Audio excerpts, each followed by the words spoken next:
భారత్, పాకిస్తాన్లు తాను వాణిజ్యం ఆపేస్తానంటేనే కాల్పుల విరమణ ఒప్పందానికి అంగీకరించాయని అమెరికా అధ్యక్షుడు డొనాల్డ్ ట్రంప్ చేసిన ప్రకటనపై కేంద్రం స్పందించింది.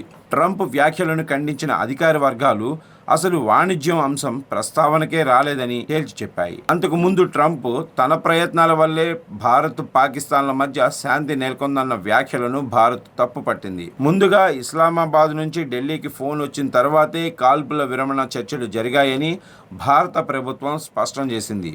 అయితే కాల్పుల విరమణపై విదేశాంగ మంత్రిత్వ శాఖ అధికారిక ప్రకటనకు కొద్ది గంటల ముందే ట్రంప్ సోషల్ మీడియాలో దీనిపై పోస్ట్ చేయటం గమనార్హం. ప్రధానమంత్రి నరేంద్ర మోడీ జాతినుద్దేశించి ప్రసంగించడానికి కొన్ని నిమిషాల ముందు ట్రంప్ మాట్లాడుతూ భారతదేశం, పాకిస్తాన్లు తమ మధ్య ఉన్న ఘర్షణను ముగించాలి, లేదంటే అమెరికా వాణిజ్య సహకారం నిలిపివేస్తుంది అని నేను చెప్పాను అని అన్నారు. అలాగే ఈ రెండు దేశాల మధ్య ఉన్న ఘర్షణ ఒక అణుయుద్ధంగా మారి కోట్లాది మంది ప్రాణాలు కోల్పోయే ప్రమాదం ఉండేదని ట్రంప్ వ్యాఖ్యానించారు. కానీ అధికార వర్గాలు వెల్లడించిన దాని ప్రకారం ఆపరేషన్ సింధూర్ ప్రారంభమైన తర్వాత మే 9న అమెరికా ఉపాధ్యక్షుడు జేడీ వాన్స్ ప్రధాని మోదీతో మాట్లాడారు. మే 8, 10 తేదీల్లో అమెరికా సెక్రటరీ మార్కో రూబియో విదేశాంగ మంత్రి జైశంకర్తో మే 10న జాతీయ భద్రతా సలహాదారు అజిత్ దోవల్తో మాట్లాడారు. ఈ చర్చలలో వాణిజ్యానికి ఎలాంటి ప్రస్తావన రాలేదు అని పేర్కొన్నాయి.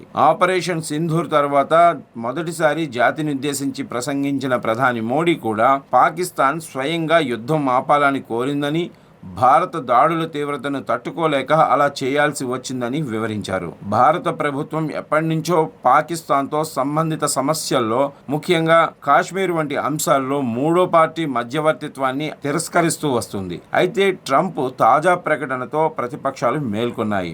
అమెరికా అధ్యక్షుడి వ్యాఖ్యలపై ప్రధానమంత్రి మోదీ స్పందించాలని కాంగ్రెస్ పార్టీ కోరింది. అలాగే పహల్గామ్, ఆపరేషన్ సింధూర్, పాకిస్తాన్పై సైనిక చర్య నిలిపివేత అంశాలపై పార్లమెంట్లో ప్రత్యేక సమావేశం నిర్వహించాలని మరోసారి డిమాండ్ చేసింది. మన సాయుధ దళాలకు మనం హృదయపూర్వక అభినందనలు తెలుపుతున్నాం. వారు దేశ గౌరవాన్ని నిలబెట్టారు.